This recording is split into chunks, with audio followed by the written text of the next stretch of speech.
Drake's Deception, the third game in the Uncharted series, marking the original trilogy on the PlayStation 3. Seeing how much of an improvement I saw in the second game, I was actually kind of excited to jump right back into the franchise. But woe is me. The series took one step forward and two steps back and off a cliff. We're not getting in through here. It's locked.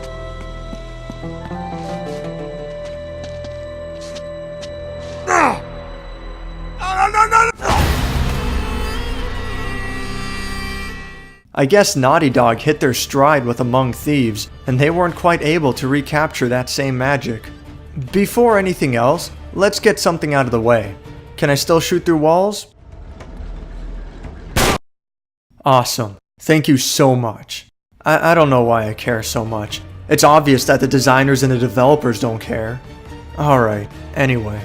Nathan Drake and his band of merry men are back on another adventure, this time to track down the lost city of Ubar, known as the Atlantis of the Sands, an ancient city hidden in the middle of a massive desert, said to hold immeasurable wealth.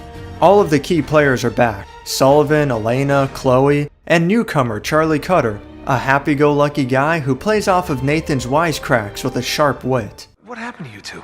We've been trying to reach you for over 24 hours. Oh, right, I need to top up my minutes. You're using a prepaid phone? Mate, those contracts are a complete rip-off. Acting, motion capture, and the graphics in general take center stage once again, and Uncharted 3 is probably the most breathtaking of the three games. I mean, it's not quite perfect. This bus is really well lit, even considering that they're in the Middle East, and when the light hits this horse kicking up dust, it doesn't look so great. But this is being really nitpicky, and overall, it's a visual tour de force. Uncharted 2 had upped the ante with its collection of unique locales, and the sequel manages to keep this train rolling. A castle fortress, an overgrown mansion, and a ship graveyard are just some of the highlights on Nathan's latest outing, although Naughty Dog might have gone a bit too far this time. While the second game was certainly more adventurous than the first, a lot of the locations were still within walking distance, so to speak. From the city, to the temple, to the train station which went up into the mountains, the story had an ongoing, continuous link between its locations. There were a few jumps here and there, but nothing as outstanding as Uncharted 3. First you're in London, then you jump to France, and then Syria and Yemen. I mean, I appreciate the world tour, but when a story takes place over such a long period of time, it detracts from a sense of urgency and pressure, which you want in an action-packed adventure. It's not a huge negative though, so I'm not going to press the point too hard here. Nathan Drake continues his pursuit of becoming a free climbing extraordinaire in the game's many climbing and exploration sections. These segments are, once again, mostly an on-rails experience, but they're fun to watch unfold thanks to how high the stakes get.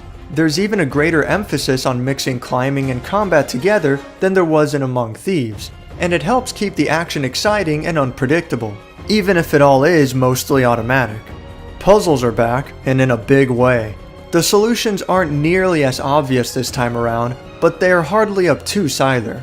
That said, Nathan's friends certainly yell at him a lot more in this game than in the previous ones. Maybe we gotta turn each night so it's facing the right way. Yeah, but what's the right way? It kind of takes away from the aha moment of solving a puzzle when the game is insistently pushing you along, but I guess it's not like the puzzles were ever particularly difficult in the first place anyway, which I guess makes it even more odd that the game is trying really hard to push you in the right direction. I never felt like the franchise really needed puzzles, but it was odd that there were so few in Uncharted 2. And it is an adventure series based around ancient civilizations, so it is fitting, and I feel like they work well in Drake's Deception. The same stealth mechanics from the second game returns, and it's mostly forgettable again, but also manages to stay inoffensive enough that it doesn't detract from the experience. Hand-to-hand combat also received a pretty big upgrade, wherein different button combinations are used to grab, dodge, and counterattack opponents. It's nothing huge, and it's really easy to follow through with, but it's a small addition that helps keep battles a little more interesting. Unfortunately, these bare-knuckle brawls make up all of the game's boss fights, if you can even call them that. After dealing with the third burly big guy, I about had enough. But they keep showing up throughout the game, right up until the very end. It's a real shame because Uncharted 2 had some great, memorable boss battles, but Naughty Dog dropped the ball here.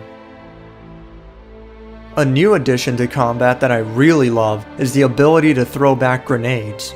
With proper timing, and as long as the grenade is close enough to grab, Nathan can immediately use the enemy's own weapons against them. It's a really small feature, but one that goes a long way to adding depth to the combat and keeping the game really fun whenever it's successfully pulled off.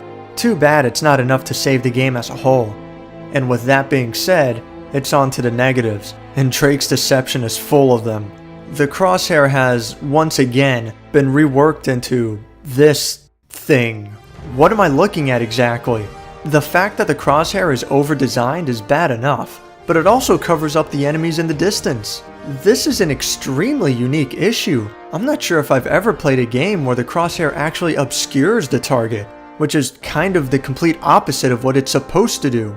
Combat is a little more difficult than it needs to be now, and if it's not the crosshair, then it's the environment. Maybe having enemies and dark clothes with a dark background wasn't really the best idea? The past two games in the series had pretty dark areas, but it never really got this bad either. The arenas that combat takes place in is par for the course. There's a lot of freedom of movement and plenty of ways to approach the enemy, similar to the second game. And there are even more unique weapons this time around too, like an assault rifle with a scope and a riot shield that can be carried on your back. The shield has a limit to the abuse it can take, which makes sense for the sake of balance, but its durability doesn't carry over to a loaded checkpoint. After respawning, the shield is one hit away from falling apart. Combat isn't necessarily bad, but it's like the developers were trying new things and they kept what didn't work anyway in hopes that no one would mind. It almost reaches the standards set by Among Thieves, but the new flaws that it needlessly creates end up dragging it down. But the worst of it comes from the most unlikely of places. Uncharted 2 managed to mostly ignore the plot of the first game without it becoming a problem, but Uncharted 3 definitely messed up here. Nathan's childhood is explored, and it's done fairly well, but it's a lot of information to take in all at once, and while nothing has necessarily been retconned, I would figure that there should have been some hints along the way in the series. After 2 games and we're getting these story bombshells now, it absolutely reeks of the writers making stuff up as they go. Especially when Nathan's ring, the accessory he's been holding onto for the past 2 games, plays such an important role all of a sudden. The characters also try really hard to set up the new villain as Nathan's absolute greatest enemy, but it comes off as really cheap. No. If you're gearing up for one of your "I'm too old for this" speeches, spare me. Nate, these guys are playing for keeps. Yeah, so? But how about the warmonger with an army and access to heavy military equipment who tried to level the city of Nepal? You guys certainly didn't stop then, but an old lady with a knife in her umbrella? Ooh, watch out. I mean, don't get me wrong, she does other things later on too. But the villains never needed so much build-up before, so it comes off as inauthentic that Naughty Dog's writers are trying so hard to push it now. But the big one that breaks the camel's back is this really odd theme of the characters wanting Nathan to give up. That was too close. He'll be okay. No, I mean the whole thing. Just isn't worth it, Nate. Let this one go. Oh, no. You can't just give up. If you let these bastards win, after this, I will never bloody forgive you. Don't you worry, Charlie. There's no way I'm letting them win. What is it with you? What are you trying to prove? I'm not trying to prove anything. Right. Have we forgotten that a major part of Nathan's character was knowing when he's gone too far? For someone clever enough to figure it out. Yeah, nice try. But we're still going for that boat. Yeah, I'm afraid this is as close as we're getting to El Dorado. Of knowing that the safety of himself and others comes first? This is the key to Shambhala. It's the one object your opponent desperately needs, even if he does not know it yet. Oh, I think he knows. Look, I'm very grateful for everything you've done for me. I really am, but I'm through with all this. So, they have beaten you, huh? Your quest is over? Yeah, that's right. Now Nathan's being treated like he has some kind of a problem. Like he's addicted to adventuring or something. And he's buying into it too. That's what this is all about, isn't it? You don't understand. I finally proved it. Drake lied about his route through the East Indies. 400 years ago, he came here. Why, Nate? That's what we're here to find out. No, I mean, why this obsession? I'm just worried. Like this is his character now. This is who Nathan is all of a sudden. Okay, so let me get this straight. Drake sails thousands of miles looking for this Atlantis of the Sands. And when he gets this far, what he finds here is enough to make him turn around, sail home, and hide all evidence of his voyage. Right. But you're gonna keep going, aren't you? Yeah? And for what? For treasure? Sully, he listens to you. Please make him stop. Yes, Sully, please, tackle me. What is wrong with you two? Elena, come on, we're just joking around. Listen, you've won, okay? You've outsmarted her. You know where to find the city, and Marlowe doesn't. Why can't that be enough? No one seems to remember anything that happened in the past 2 games. And then the writers directly insult me by throwing in a callback. No, hang on a second, because if you recall the last time we went halfway around the world searching for a lost city, things got more than a little dicey. I don't care what anyone says, this is bad writing. And while I can deal with a poor plot in most games, the problem with the Uncharted series is that there isn't really a whole lot else there. The game is a cinematic experience at its heart, so when it fails on storytelling, the other flaws become even more glaring, and then the game stops being fun altogether. I was on board with this one for a good while, but halfway through the game, it started to feel like Drake's Fortune all over again. An adventure that dragged on and gave me little reason to keep going. And hilariously, it's as short as the first game too. 8 hours on the crushing difficulty.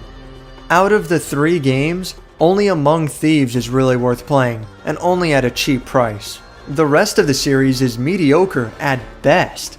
Drake's Deception had the opportunity to either innovate with new and interesting features, or play it safe by giving more of the same from the best of the previous titles. But instead, the worst of both worlds came into play, and the inconsistent plot was the final nail in the coffin.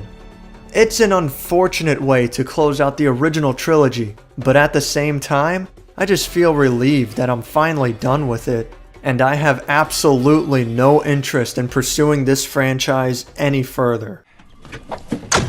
Looks like we're going the rest of the way on foot.